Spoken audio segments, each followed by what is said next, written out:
एक तमन्ना है जीवन में निधि बन রাত বিতাও।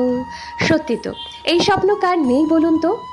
কারণ দিনের বেলা এখানে শত শত ভক্তের আনাগোনা দেখা দিলে কি হবে, রাতের বেলা ঠিক সন্ধে নামার সাথে সাথে বনের কীটপতঙ্গ থেকে শুরু করে পশু পাখিরা স্বইচ্ছায় বন ছেড়ে বেরিয়ে আসে এবং নিধিবনের গেটেও পড়ে যায় তালা।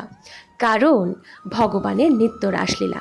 হ্যাঁ, সেই রাসলীলা সম্পর্কেই এই ব্রজবাসী আমাদের খুব সুন্দর করে ব্যক্ত করছিলেন, আর তার থেকে যতটুকু জানতে পারা আমার সেই সামান্য জ্ঞানে আপনাদের সামনে সেটুকুই তুলে ধরার চেষ্টা করছি। এই প্রত্যেকটা গাছ যে দেখতে পাচ্ছেন, এগুলো রাতের বেলায় গোপী রূপ ধারণ করে। গোপী ভাব ছাড়া রাধা ভাব হয় না, আর রাধা ভাব ছাড়া কৃষ্ণপ্রেম অসম্পূর্ণ। কৃষ্ণ যখন মথুরায় চলে গেলেন, তার প্রেমে এবং বিরহে পাগল হয়ে কাতর হয়ে গোপীরা এই বনে অপেক্ষা করতে লাগলেন। আর এই স্থানে রচনা হলো গোপী গীত, যা গোপীদের দ্বারাই রচিত।